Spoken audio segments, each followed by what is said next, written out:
मायावती ने परशुराम की मूर्ति लगाने का वादा करना, एडवोकेट प्रकाश अंबेडकर बाला साहब ने पंढरपुर के दरवाजे खुलवाने के लिए आंदोलन करना, ये घटनाएं अंबेडकरवादी राजनीति को किस तरफ ले जा रही है? हमारे देश में ये मंदिर का इतिहास बहुत पुराना नहीं है। वैदिक परंपरा में यज्ञ हुआ करते थे और यज्ञ में एक वेदी बनाई जाती थी, वहाँ आग जलाई जाती थी और उसमें कुछ आहुति डाली जाती थी, घी वगैरह डाला जाता था और कुछ वनस्पति के लकड़ी के टुकड़े वगैरह डाला जाते थे और वहाँ उसको पूजा करके वहाँ यज्ञ किया जाता था। और उस यज्ञ के पड़ोस में आनंद में वहाँ कुछ पशुओं का बलि भी दिया जाता था। तब हमारे देश में कोई किसी भी तरह का मंदिर विद्यमान नहीं था। किसी महापुरुष के लिए, किसी धार्मिक पुरुष के लिए अगर कहीं किसी को भारत में वास्तु बनाने का मौका आया तो वह क्रेडिट, वह श्रेय तथागत बुद्ध के बहाने से वो ज़माने का जो बहुत बड़ा श्रेष्ठी था श्रावस्ती का, वो जो उनका नाम था सुदत्त, और उसको वो गरीबों की बहुत मदद किया करता था, उनको रोजी रोटी दिया करता था, इसलिए उसको अनाथ पिंडिक कहते थे, यानी अनाथ लोगों का अन्नदाता। तो उन्होंने सोचा कि भगवान बुद्ध का दर्शन करने का मौका मुझे हमेशा मिलता रहे, इसलिए उन्होंने वहाँ तथागत भगवान बुद्ध की अनुमति ली और एक विहार बनाने का उन्होंने निर्णय किया। ज़मीन जब ढूंढी उन्होंने तो वो ज़मीन किसी राजकुमार की, जेत नाम के राजकुमार की थी और वो इतनी ज़्यादा महत्वपूर्ण थी कि वो उसको बेचना नहीं चाहता था। अनाथ पिंडिक ने जब पूछा तो उसने कहा कि हाँ मैं बेचूंगा ज़मीन, लेकिन कीमत आपको इसके इतनी देनी होगी कि आपको वो ज़मीन पे सोने के मोहरे जो है, सोने के सिक्के हैं, वो बिछा देने पड़ेंगे। और ये इतना महान था कि इसने वो पूरी ज़मीन को सोने के सिक्के से ढक दिया। कोना थोड़ा सा बचा था। जेत कुमार ने कहा कि मैं ये इतनी जो बाकी ज़मीन बची है मैं दान में देता हूँ। और वहाँ भगवान बुद्ध के लिए जो विहार बना उसका नाम है मूलगंध कुटी विहार। तथागत वहाँ रहा करते थे, रुके थे, विहार करते थे। अनाथ पिंडकस्य सावत्यं विहरति, तथागत भगवान बुद्ध विहार करते थे अनाथ पिंडक स जेतवन आरामे, जेतवन आराम में भगवान बुद्ध विहार करते थे, ऐसा आया। और आगे चलकर फिर विशाखा मिगार माता ने साकेत में, आज जिसको अयोध्या कहते हैं, वहाँ भी विहार बनाया भगवान बुद्ध के लिए, वहाँ भी विहार बने और सब तरफ वो विहार बनने लगे। तो ये जो विहार है, ये विहार का प्रारंभ बिंदु यहाँ हो जाता है। तो इसके बारे में हम ये जानना चाहेंगे कि अपने बाला साहेब ठाकरे जी के जो पिताजी हैं उनको सारे लोग प्रबोधनकार कहते थे और वो बड़े लेखक थे, विचारवंत थे, समाज सुधारक थे। उन्होंने इसके बारे में कहा कि ये जो मंदिर का ओरिजिन है वो उन्होंने बताया है। वो कहते हैं कि हिंदू धर्मात स्वतःचे म्हणावे असे महान उच्च उदात्त काही जे उच्च उदात्त दाखविले ते प्रत्यक्षात मुख्यतः बौद्धांचे, अंशतः अन्य प्रवाहांचे आहे। आज निसर्गाशी संबंधित अनेक सणवार आणि साजरे करतो, त्यापैकी जवळपास सगळे सण बौद्ध परंपरेतून आलेले आहेत। अनेक अर्थपूर्ण प्रतीकं ही याच संस्कृतीने समाज मनात रुजविलेली आहेत। खरे तर बौद्ध धर्म हाच भारतीय मातीतला पहिला आणि खरा मानव धर्म होय। हाच धर्म भारतीय संस्कृतीवरचा आद्य आणि सखोल ठसा आहे। बौद्ध धर्माचे चेहरे तरी किती लपवणार। जगन्नाथपुरीचं मंदिर, शृंगेरी, बद्रीनाथ, द्वारका ठिकाणी शंकराचार्यांनी 4 हिंदू धर्मपीठे स्थापन केली। ती ठिकाणे मूळची बौद्ध चळवळीचीच महान केंद्रे होत। पुरीचे पुरीचे जगन्नाथाचे मंदिर हे पूर्वीचे बौद्ध मंदिर होते इति स्वामी विवेकानंद म्हणतात कि ज्यांना जिनको इस देश के इतिहास की थोड़ी भी जानकारी है वो ये जानते होंगे कि जगन्नाथपुरी का जो मंदिर है वो बौद्धों का मंदिर है, लेकिन हम लोगों ने अपनी जीविका का उपार्जन करने के लिए उसको बौद्ध मंदिर को हिंदू मंदिर में परिवर्तित कर दिया। ऐसा अपने स्वामी विवेकानंद कहते हैं। और आगे ये प्रबोधनकार कहते हैं, शृंगेरीचा शंकराचार्याचा मठच बौद्ध स्तूपाच्या जागेवरच झालेला आहे। श्रीशैल मंदिर ही पूर्वीचे बौद्ध शिल्प होते। तिरुपतीचा बालाजी, बद्रीनाथ, बद्रिकेश्वर ही सध्या हिंदूंची म्हणवली जाणारी धार्मिक क्षेत्रे पूर्वीची बौद्ध धर्माचीच महत्त्वाची स्थाने होती। तिरुपती बालाजी आणि तिथला परिसर नीट न्याहाळला तरी हे लक्षात येते, मुंडन पद्धती ही देखील मूळची बौद्ध परंपरेची। बौद्ध धर्माची जी 4 प्रमुख केंद्रे होती त्या ठिकाणी 4 धाम 4 यात्रा बौद्ध मंडळींनी सुरू केली। या 4 धामांचे यथावकाश अपहरण करण्यात आले। देशातल्या बहुतांश देवदेवता, त्यांच्या मूर्ती आणि मंदिरे मूळची बौद्धांची, बुद्धिस्टांची आहेत। अगदी कोल्हापूरची महालक्ष्मी मूर्तीही आणि तिचे मंदिरही अशी असंख्य ठिकाणे हिंदू वैदिक संस्कृतीने हडप केली आणि तेथे पौराणिक कथांचा व वैदिक कर्मकांडांचा बाजार मांडला। बौद्ध धर्मासंबंधी भारतभर व भारताबाहेर विस्तारला होता, परंतु महाराष्ट्राच्या अणुरेणूत तो अक्षरशः भिनला होता। लोकसेवेच्या, समतेच्या, ज्ञानविज्ञानाच्या चळवळी महाराष्ट्राच्या दऱ्याखोऱ्यातून आणि डोंगर पर्वतातून निनादल्या होत्या। यातूनच महाराष्ट्राचे परम वैभव असलेली बौद्ध लेणी निर्माण झाली आणि महाराष्ट्राच्या भूगोलावर बौद्ध इतिहासाच्या सर्जनशीलतेच्या अप्रतिम असा ठसा कोरला गेला।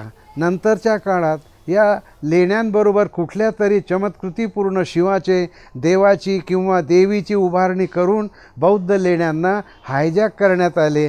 त्यासाठी काल्पनिक देवदेवतांच्या सुरस कहाण्या आणला गेला।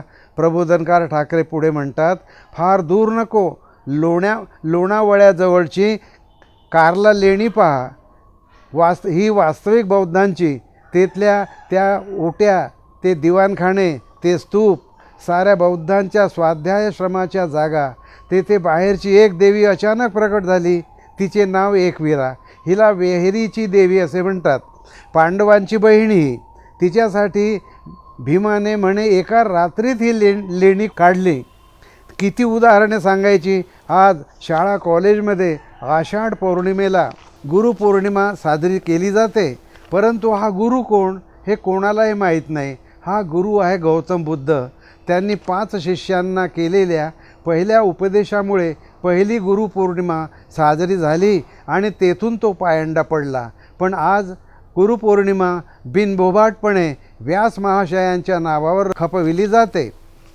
मंगलसूत्र, मंगलाष्टक असे अगणित शब्द बौद्ध परंपरेतूनच आलेले आहेत। थोड्यात आपल्या लोकसंस्कृतीवर असलेला बौद्ध धर्माचा, बौद्ध प्रतीकांचा, बौद्ध विचार तत्वांचा ठसाच असा अमीट आहे की त्यापासून बाजूला होऊ म्हटले तरी होता येत नाही, अशी परिस्थिती आहे।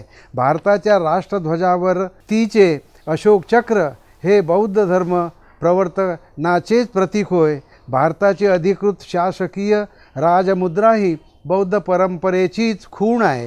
राष्ट्रपती भवनात राष्ट्रपतीच्या आसनामागे दर्शनभागी ठळक अक्षरात धर्मचक्र प्रवर्तनाय असे अक्षर कोरलेले आहे। अशा प्रकारे या प्रबोधनकार ठाकरे साहेबांनी बोललेले आहेत आणि हे सांगताना त्यांनी हे सांगितलं आहे की यातली जे बुद्ध जो आहे, जो आपल्या पंढरपूरला बाळासाहेब गेले होते संबंधात ते बोलताना म्हणतात की हा पंढरपूरचा जो पांडुरंग आहे हे बुद्धाचं प्रतीक आहे। आणि ही गोष्ट पहिल्यांदा बाबासाहेब डॉक्टर आंबेडकर बोललेले आहेत। हीच गोष्ट पहिल्यांदा, यही बात बाबा साहब डॉक्टर आंबेडकर ने पहली बार कही और कहा कि ये पंढरपुर का जो विठोबा है, पांडुरंग है, ये पुंडरीक है और ये बुद्ध है और ये मंदिर जो है ये बौद्धों का स्मारक है, सम्राट अशोक द्वारा बनाया हुआ, और ये बात मैं सिद्ध कर दिखाऊंगा, और इसके लिए मैं एक किताब लिखने जा रहा हूँ। यही बात अरा कुलकर्णी नाम के जो विद्वान थे, नागपुर के एडवोकेट थे और पाली के, उन्होंने धम्मपद का मराठी में अनुवाद भी किया था, उन्होंने भी यही बात कही थी। तो ये बात इनकी इसको रिपीट कर रहे हैं प्रबोधनकार ठाकरे। वो कह रहे हैं कि संत कैसे कहते, संत साहित्य जो है मूलभूत उसकी प्रेरणा बुद्ध है। वो कहते लोक देखो नी उन्मत्त दासनी आसक्त न बोले बौद्ध रूपे ठेविले जगनी हात नववा बैसे स्थिर रूप तया नाम बौद्ध रूप संत तया दारी तिष्ठताति निरंतरी। यानी संत उनके दरवाजे पे खड़े रहते हैं। बौद्ध अवतार माझी अदृष्टा मौन मुखे निष्ठा धारियली मध्ये झाले मौन देव बीज ध्यानी बौद्ध ते म्हणोनी नामरूपे कलयुगी बौद्ध रूप धरी हरी तुकोबा शरीर प्रकटला। बहिणाबाई कहते हैं, और धर्म लोपला अधर्म झाला हे तू न पाहसी या लागी बौद्ध रूपे पंढरी नांदसी। संत नामदेव कहते हैं, और गोकुळी अवतारू 16 सहस्त्रावरू आपण योगेश्वरू बौद्ध रूपी व्रतभंगासाठी बौद्ध अवतार झाला दिगंबर अवनी ऐसा कष्टी होऊनी बौद्ध राहिला। नामदेव कहते हैं, होऊनिया कृष्ण कंस वधिला आता बुद्ध झाला सखा माझा। मेरा कहने का मतलब ये है कि इसमें यहाँ भगवान बुद्ध के होने का यहाँ ये उन्होंने उपयोग किया है ये गाथाओं का, और उन्होंने कहा भी है। अब प्रश्न ये है कि ये जो मंदिर है, ये मंदिर और मायावती जी ने जो बात कही तुलसीदास वाली बात, तो ये तुलसीदास जो है ये तुलसीदास को कहते हैं कि ये 10 अवतारों में एक अवतार है। अब इसकी ख्याति ये है कि इसके पिताजी बहुत गुस्सैल आदमी थे, ऋषि थे। उनकी माताजी कहीं कोई काम से बाहर चली गई और लौट के आने में थोड़ी देर हो गई, तो वो ऋषि महाराज, हालांकि उन्होंने मुनि थे तो शांत होना चाहिए, लेकिन अपने इन ऋषियों का ये इतिहास है कि ये बहुत गुस्सैल होते थे और किसी को वरदान देते थे या किसी को श्राप देते थे, और अगर ते श्राप देते थे तो उसका सत्यानाश हो जाता था। तो ये नाराज़ हो गया अपने पत्नी पर। हाँ, उसका नाम रेणुका था। यानी ये जो परशुराम है अभी जिनको अवतार कहते हैं, इनके माता जी का नाम रेणुका था। तो पिताजी को शायद जमदग्नि या ऐसा ही कोई नाम था उनका, तो उन्होंने गुस्से में कह दिया कि इसका शिरच्छेद कर दो। तो ये इतना आज्ञाधारक पुत्र था कि इसने माँ का शिरच्छेद कर दिया, और उसका जो सिर था वो इधर अपने वराड में विदर्भ में आके गिरा, तो वहाँ वो रेणुका का मंदिर बना। अब ये जो ख्याति है इसके बारे में ये कहते हैं शाहू महाराज कहते हैं कि जाति द्वेष यह हिंदुस्तान का सबसे पुराना रोग है। परशुराम ने पृथ्वी को निक्षत्रिय किया। ऐसा कहते हैं कि ये परशुराम ने भारत में जितने भी क्षत्रिय थे उनको 21 टाइम्स 21 बार निक्षत्रिय कर दिया। अब ये कोई प्रूव नहीं कर सकता, और कोई ये प्रूव करने के भानगढ़ में पड़ नहीं सकता, क्योंकि कोई इस बात को कोई मानेगा नहीं, क्योंकि उनकी श्रद्धा का सवाल है, आस्था का सवाल है। वो कहते हैं कि ऐसा कहते हैं कि परशुराम ने इस पृथ्वी को निक्षत्रिय 21 बार किया। यह कहते हुए इसमें ये कहने से जाति द्वेष का प्रतिबिंब लोगों के सामने आता है। पेशवाओं ने ब्राह्मणेतर जो लोग थे उनके घरों को बर्बाद कर दिया। इसका भी यही कारण है, जाति ही इसका कारण है। जिसको चोटी कहते हैं और जिसको जनेऊ कहते हैं, ये शिवाजी महाराज ने जिनके बचाए उनको भी इन्होंने शूद्र कहने की हिम्मत की। और आगे कहते हैं, वही अभी भी कहते हैं कि ब्राह्मण ये लोग मराठों को शूद्र है ऐसा कहने में कोई संकोच नहीं करते हैं। इससे और दूसरी कौन सी बात हो सकती है? जाति द्वेष की ये जो बीमारी है इस देश से नष्ट होना ज़रूरी है और इसको नष्ट होने के लिए हमने कोशिश करनी चाहिए। तो ये जो परिचय हमने दिया है कि शाहू महाराज के द्वारा और फिर उनकी जो कहानी है परशुराम की, तो यहाँ तक के ये जो तुलसीदास हैं वो कहते हैं कि श्री रामचंद्र प्रभु अगर हाथ में आपने धनुष्य बाण धारण नहीं किया तो मैं आपको नमस्कार नहीं करूँगा। तो ये हिंसक थे और शास्त्रादपि शरादपि ऐसा इनके बारे में कहा जाता था कि हम जो लड़ता ऐसा तो अपने परशुराम जो लड़ते हैं तो शास्त्र से भी लड़ते हैं और शस्त्र से भी लड़ते हैं। तो इसकी सेवा की थी कर्ण ने, और कर्ण को इन्होंने पढ़ाया ज़रूर, लेकिन जब ये पढ़ा रहे थे तो वो अपने ऐसी बैठक लगा के बैठा था बेचारा कर्ण, तो उसके जिसे मांडी कहते हैं हम, ये वहाँ सिर रख के सो गए ये। तो सोने के बाद वो जिसको भंवरा कहते हैं वो भंवरा आया और उसके ये पाँव की जो है घुटने के नज़दीक की जगह उसको काटता रहा। तो काटते काटते उसको बहुत खून बहा। जब इसकी नींद खुली तो उसने पूछा कि ये कहाँ से खून आया इतना। तो बोले गुरुदेव ये जो भ्रमर है भंवरा उसने मुझे काटा, पर आपकी नींद खराब नहीं होनी चाहिए इसलिए मैंने पाँव को नहीं हिलाया। तो इसने उसको क्रेडिट नहीं दिया, कहा कि तू ब्राह्मण नहीं है, तू क्षत्रिय है और तू झूठ बोल के मेरे पास से विद्या हासिल करने को आया है। तो कहा कि तूने मेरे पास से जो विद्या ग्रहण की है, जब लड़ाई का मौका आएगा, इमरजेंसी आएगी, तब तो भूल जाएगा। ऐसा कह के उसको शाप दे दिया। ये एक गुरु हो गया।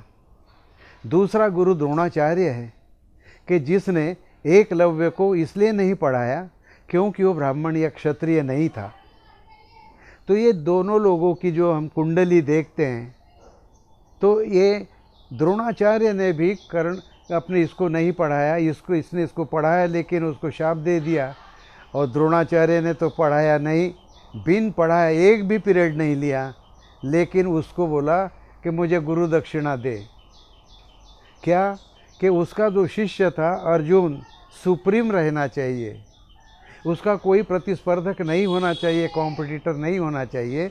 इसलिए कहा कि तू मुझे गुरु दक्षिणा दी, क्योंकि तूने मेरा पुतला बना के ये विद्या हासिल की है, तो तेरा अंगूठा जो है मुझे गुरु दक्षिणा में दे। और वो उसने अंगूठा ले लिया। तो ये जो परंपरा है गुरुओं की परंपरा, तो ये परंपरा को बुद्ध ने सबसे पहले धक्का दिया। ब्राह्मण आदमी ऋषि मुनि जो पढ़ाते थे वो क्षत्रियों को पढ़ाते थे और ब्राह्मणों को पढ़ाते थे, वैश्य और शूद्रों को नहीं पढ़ाते थे। भगवान बुद्ध ये पहला गुरु है कि जिसने ब्राह्मण, क्षत्रिय, शूद्र, वैश्य यहाँ तक के अछूत इन तमाम लोगों को पढ़ाया। तो पहला गुरु है बुद्ध। और वो बुद्ध गुरु के जो स्मारक बने हैं वो स्मारकों में एक स्मारक पंढरपुर का स्मारक है, जहाँ लोगों को जाने के लिए और सारे के सारे मैक्सिमम नॉन ब्राह्मण लोग पंढरपुर में जाते हैं। किसान जाते हैं, मजदूर जाते हैं, गरीब जाते हैं, शोषित जाते हैं, वारकरी जाते हैं। मैक्सिमम ये नॉन ब्राह्मण रहते हैं। बात वहाँ का पंडा जो है, पुजारी जो है वो पंडे है, ब्राह्मण है, लेकिन जाने वाले सगड़े भक्त जो है महाराष्ट्र के वो सारे के सारे मैक्सिमम नॉन ब्राह्मण है। तो वहाँ अछूतों को नहीं जाने देते थे। तो रमा माई ने एक बार कहा बाबा साहब को कि मुझे पंढरपुर ले चलो। तो बाबा साहब ने कहा कि जहाँ जाने के बाद अंदर जाके उनका दर्शन नहीं कर सकते तो वहाँ जाके क्या फ़ायदा। तो चोखा मेला नाम का जो महार संत था वो भक्त था वहाँ, उसकी पत्नी भी थी, उसका बेटा भी था कुर्म मेला, पर उसको दर्शन करने नहीं दिया जाता था। लेकिन एक समय ऐसा आया कि उसने वो विट्ठल के शरीर पे जो जेवरात है वो चुरा लिए, ऐसा आरोप लगाया गया। और वहाँ जो नदी है जिसको चंद्रभागा कहते हैं, वो नदी में उसको बांध के ऐसा घुमाया गया, जैसे घोड़े को बांध के नहीं खींचते हैं वैस तरह, तो उस तरह से उसमें वो मर गया। और बाद में इन्होंने कहा कि वो जो दीवार थी गांव को उसकी किसे कहते, शहर की दीवार, उसमें वो दब के मर गया। अब पहचाने कैसे, बहुत लोग मरे होंगे। तो बोले जिस हड्डी से विट्ठल विट्ठल का नाम सुनाई देगा, वो बोले चोखा माड़ा की है समझना। तो उसकी पायरी बहुत दिनों तक के यहाँ थी। अब कहते हमने तो देखा नहीं, अब वो पायरी को हटा दिया बोलते हैं। पर बाबा साहब ने कहा रमा जी माता को, रमा माई को, कि वहाँ जाके क्या फ़ायदा, अपने को दर्शन नहीं देने वाले, अंदर नहीं आने देने वाले। हम अपने मेहनत से ऐसा पंढरपुर दूसरा बसाएंगे कि जहाँ कोई किसी को नहीं रोकेगा। और बाबा साहब ने 14 अक्टूबर 1956 में दीक्षा देकर नया पंढरपुर बनाया, दीक्षा भूमि बनाई, आधुनिक सारनाथ बनाया। और वो बाबा साहब डॉक्टर आम्बेडकर, जिन्होंने कहा ज़रूर कि ये बौद्धों का है, लेकिन स्वयं दर्शन करने को नहीं गए। वो भीमा कोरेगांव में दर्शन के लिए जाते थे 1 जनवरी को हर साल, क्योंकि वहाँ से प्रेरणा मिलती थी। परंतु पंढरपुर में नहीं गए। वहाँ हमारे लोग पहले जाते थे, बौद्ध धर्म की दीक्षा लेने के बाद उन्होंने वहाँ जाना छोड़ दिया। अब सवाल ये है कि जिस देश में भारत के राष्ट्रपति को जगन्नाथ मंदिर में नहीं जाने दिया जाता, बाबा साहब को उस मंदिर में नहीं जाने दिया गया, माउंटबेटन को जाने दिया, लॉर्ड माउंटबेटन को जाने दिया, लेकिन इंदिरा गांधी को नहीं जाने दिया।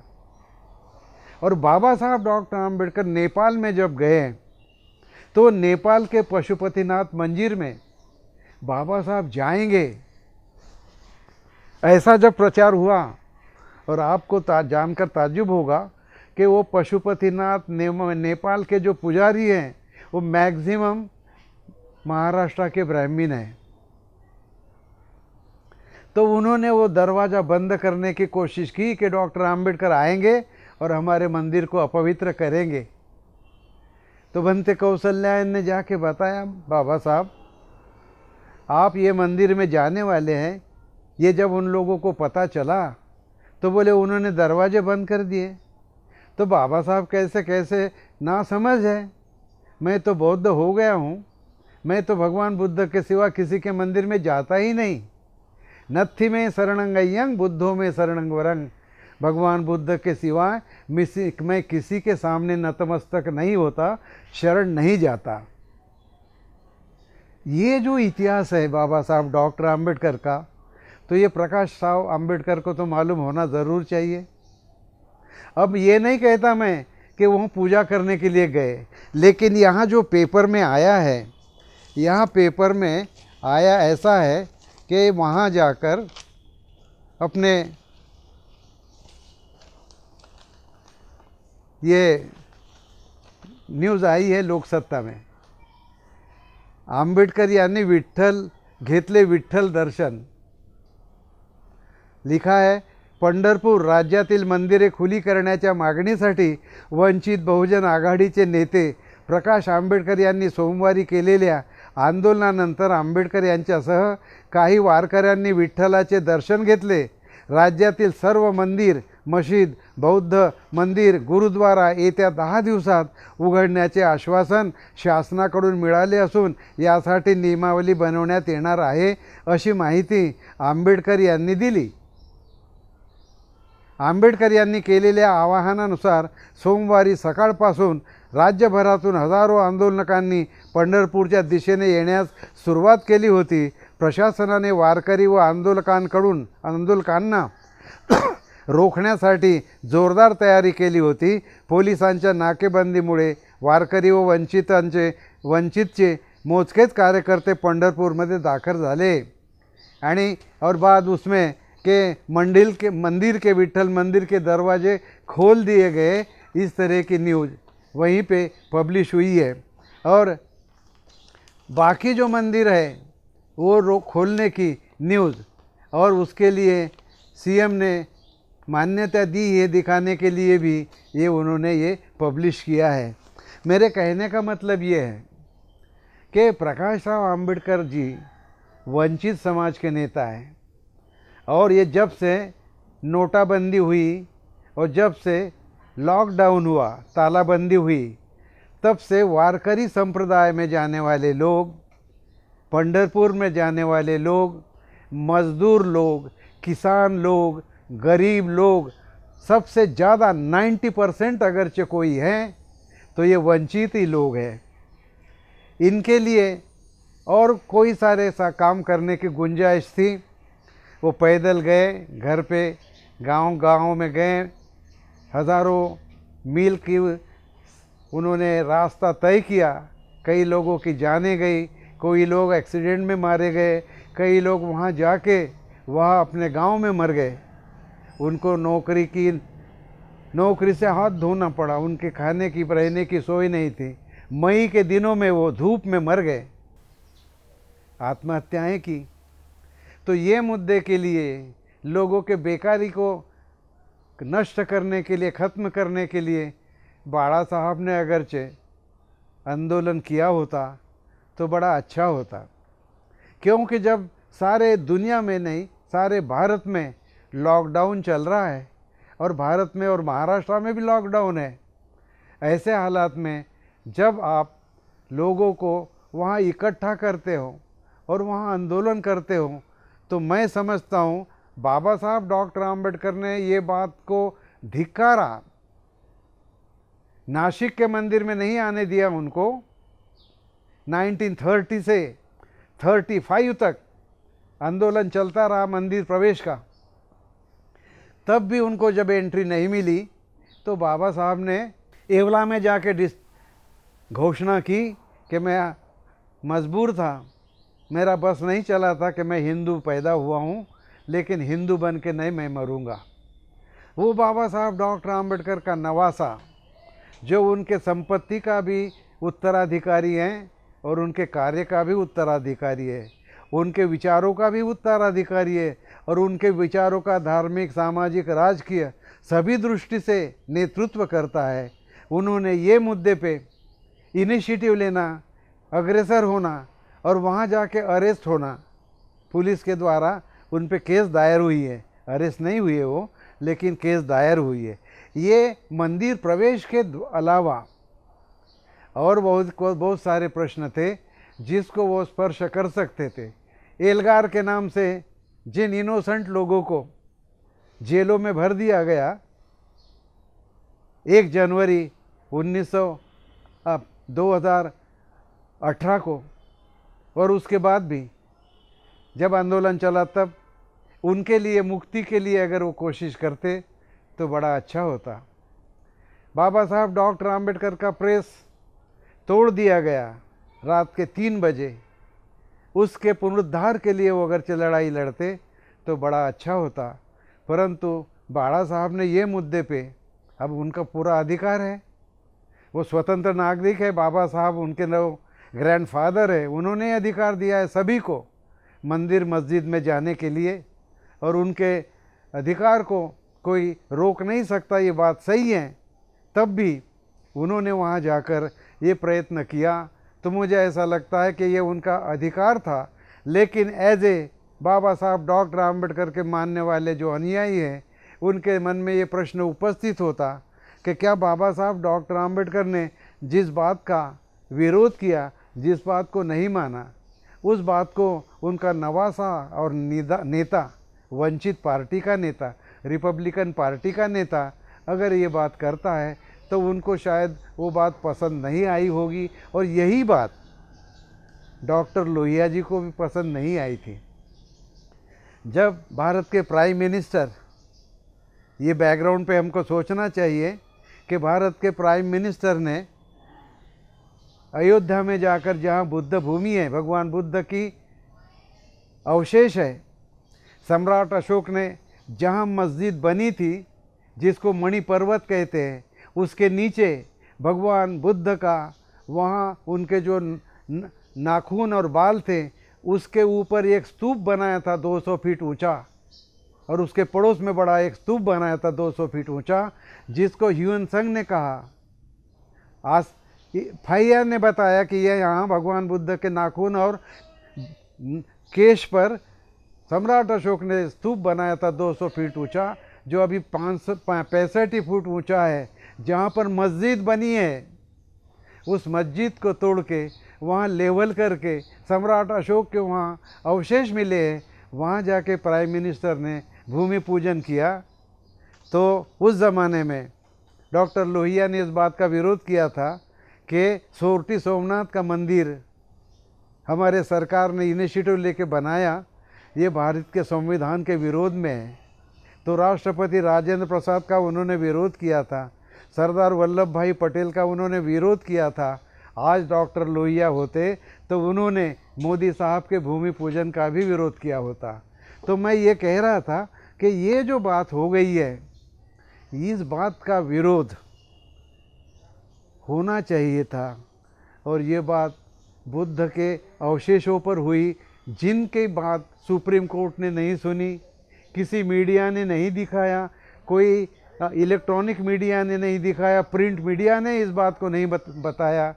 वामन राव मेश्राम ने और बहुत सारे बौद्ध भिक्षुओं ने इस बात का विरोध किया कि इस जगह को आप पहले आर्कियोलॉजी डिपार्टमेंट को दो, और बाद में इसका आप जो निर्णय होगा उस पर आप मंदिर बनाओ। हमारे कोई ऑब्जेक्शन नहीं है, हम तो बिहार बनाने की बात नहीं करते, और हमारे पास इस बात का सबूत है कि हमारे बाबा साहब डॉक्टर आम्बेडकर की जो धर्मपत्नी माई साहिब आम्बेडकर थी, उन्होंने सुप्रीम कोर्ट में केस दायर की थी, जिसके आधार पे हम ये कह सकते हैं कि सुप्रीम कोर्ट में वो केस अभी भी पड़ी हुई है। उस केस की तारीख है, देखो, in the supreme court of India, LA number of 1994, special reference number 1 of 1993, Ram Janmabhoomi case under article 1431 of the constitution 1, doctor Baba Saheb Ambedkar foundation charitable trust 2, Mrs Savita Bhimrao Ambedkar, ये अप्लीकेंट है, और union of India and others versus इनके खिलाफ है। और ये application उन्होंने जो किया है, तो अयोध्या की वादग्रस्त ज़मीन पर हिंदू की राम जन्मभूमि और मुसलमानों की बाबरी मस्जिद नहीं है, वह मूलतः बौद्धों की है। ऐसा दावा माई साहेब ने दिल्ली सुप्रीम कोर्ट में 21 फरवरी 1994 को दाखिल किया। माई जी का दावा ऐतिहासिक होने के कारण ये संपूर्ण दावा लोगों के सामने आना चाहिए। ये कह के ये हमारे सामने ये कॉपी है, देखो। तो लोहिया जी ने, नेहरू जी ने दलितों को मंदिर में नहीं ले गए गोवा में, तो लोहिया जी ने पंडित नेहरू जी को दोष दिया था कि आप प्राइम मिनिस्टर है, आपने संविधान का उल्लंघन किया है। आज डॉक्टर लोहिया होते तो उन्होंने विद्यमान प्राइम मिनिस्टर को भी ये कहा होता कि तुमने भूमि पूजन किया है, जबकि आप सेकुलर देश के प्राइम मिनिस्टर है, और सेकुलरिज्म का भारत का ये कहता है कि भारत की सरकार, प्राइम मिनिस्टर, राष्ट्रपति किसी एक धर्म को बढ़ावा नहीं देगा और किसी दूसरे धर्म को कम नहीं समझेगा। इस बात को उन्होंने दोष दिया होता, हमारी मंडली ने दोष दिया, लेकिन इनका कोई असर नहीं हुआ। मैं ये कहना चाह रहा हूँ कि ये बात अगर प्रकाश आम्बेडकर ने बाबा साहब डॉक्टर आम्बेडकर के नवासे के तौर पर उठाई होती, और उनकी जो ग्रैंड मदर है माई साहिब आम्बेडकर, उनके एक केस को उन्होंने आगे बढ़ाया होता, और बाकी लोग जो भिक्षु लोग थे, जो एक वहाँ के विपिन मौर्य थे बुद्ध गया के स्वयं, और दूसरे वहाँ के 2 गौतम एडवोकेट दिल्ली के, उनकी केस वहाँ पड़ी है। बाकी लोगों ने जो केसेस किए हैं उनको उन्होंने सुनवाई नहीं की, उल्टे नागपुर के कोई वकील वहाँ गए तो उनको 1 लाख रुपए फाइन भी कर दिया।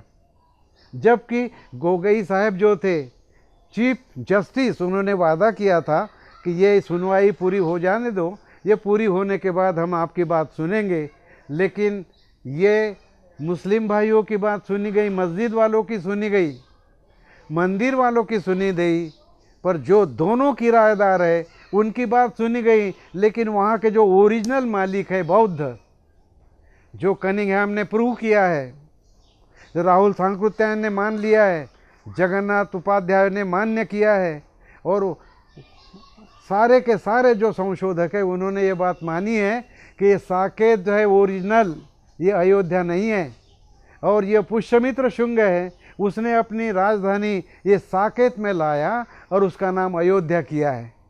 ये अयोध्या का सारा इतिहास लोगों के सामने लाने के लिए अगर बाड़ा साहब ने पूरी कोशिश की होती, लड़ाई लड़ी होती, तो बड़ा आनंद होता। और वो भी हमारी मायावती जी, जिनको आर्यन लेडी कहते हैं, आर्यन यानी लोह महिला, जैसे सरदार वल्लभ भाई पटेल को लोह पुरुष कहते हैं, वैसे बहन जी को सारे के सारे लोग लोह महिला, आयरन लेडी कहते हैं, जो 4 बार मुख्यमंत्री रही, उनकी सरकार रही।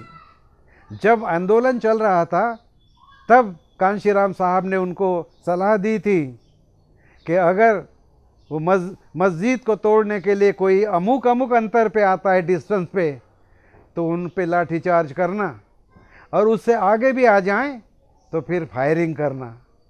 परंतु ये बात डिक्लेयर करने के बाद, घोषणा करने के बाद, किसी ने मायावती के ज़माने में आगे बढ़ने की कोशिश नहीं की। और मुलायम सिंह साहब के ज़माने में फायरिंग करने का जो उनको दोष लगा और उनको मजबूर होना पड़ा, और उनका मुलायम कहने लगे लोग, वह बात मायावती के बारे में नहीं हुई। जिस मायावती ने कांशीराम के पुतले बनाए, बुद्ध जिला बनाया, गौतम बुद्ध यूनिवर्सिटी बनाई, वहाँ कांशीराम जी के, भगवान बुद्ध के, रमा माई के, नारायण गुरु के, शिव अपने महात्मा ज्योतिबा फुले के, शाहू महाराज के पुतले बनाए, स्मारक बनाए, मैदान बनाए। और वहाँ कांशीराम के स्मारक में बौद्ध विहार बनाया, बोधि वृक्ष लगाया। और मैं बाबा साहब ने जब बौद्ध धर्म की दीक्षा ली, उस साल को जब 50 साल पूरे हो जाएंगे, तब ये महापुरुष ने कहा था, कांशीराम नाम के महापुरुष ने, बहुजन बंधु ने, बहुजन नायक ने, कि मैं 2 करोड़ लोगों के साथ बौद्ध धर्म की दीक्षा लूँगा। परंतु उनका पहले ही निर्वाण हो गया। तो मायावती जी ने उनकी जो उत्तर क्रिया की है वो बुद्ध पद्धति से की है, बौद्ध पद्धति से की है।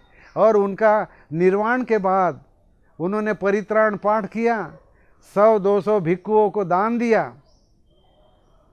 उनको ये बुद्ध गया की सूद लेने का, अपने अयोध्या का मुद्दे का सूद लेने की क्यों सूद नहीं मिली, क्यों मौका नहीं आया, क्यों बात नहीं उनके दिमाग में आई। और जिन्होंने ये कहा था कि 85% लोगों की हमारी पार्टी है बीएसपी, हमारे पार्टी में ब्राह्मण लोगों को बहुत ज़्यादा हम मौका नहीं देंगे। वहाँ अगर उन्होंने मिश्रा जी को अपना खासदार बना लिया है, और उन्होंने जब बहुजन हिताय बहुजन सुखाय, बहुजन समाज के जगह सर्वजन पार्टी बना लिया था, तो सर्वजन की बात करना ज़रूरी था।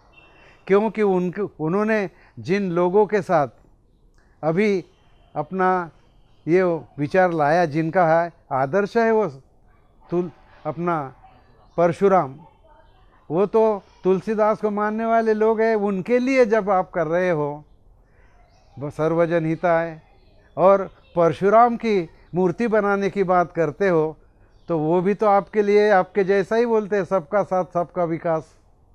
तो आप ही और उनकी बात तो एक ही है। अगर आपने परशुराम की जगह पहले ये अयोध्या की बात उठा ली होती, तो सारी दुनिया के बौद्ध, सारे दुनिया का बौद्ध जगत, अहिंसावादी बौद्ध जगत नहीं, समतावादी अहिंसावादी, शांतिवादी भी आपकी तारीफ करती। हमें इस बात का दुख होता है, चाहे वो प्रकाश आंबेडकर हो, चाहे वो मायावती हो।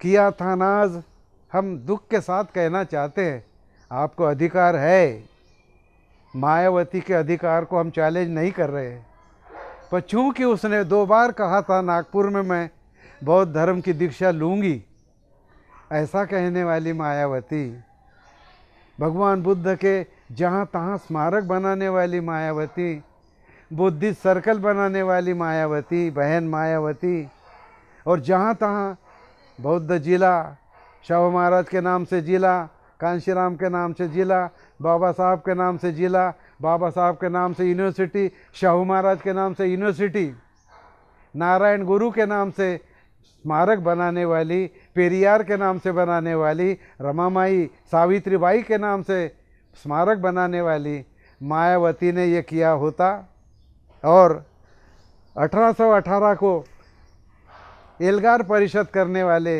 बाड़ा साहेब ने भीड़े और एक बूटे के खिलाफ जो आंदोलन खड़ा किया था, बाबा साहब के प्रेस को तोड़ने के कारण जो आंदोलन खड़ा किया था, और बाबा साहब डॉक्टर आम्बेडकर का अपनी नाव का, बाबा साहब के नाव का कैप्टन होने का जिन्हें गर्व हासिल है, उन्होंने अगर ये बात की होती तो हमें बड़ा गर्व होता, दुख, हमें इस बात का कोई संकोच नहीं होता, हमें उनको ये कहने का भी ज़रूरत नहीं पड़ती। पर लोकशाही है, उनको जैसा वहाँ जाने के आंदोलन करने का हक है, तो उनके आंदोलन पे प्रतिक्रिया, अपनी राय व्यक्त करने का भी हमें अधिकार है। और वो अधिकार के द्वारा बड़े दुख के साथ बाबा साहब डॉक्टर आम्बेडकर के नवासे और मायावती जी के लिए हम कहना चाहते हैं कि किया था नाज जिनके ऐतबारे दोस्ती पे, ऐ कमल, किया था नाज जिनके ऐतबारे दोस्ती पे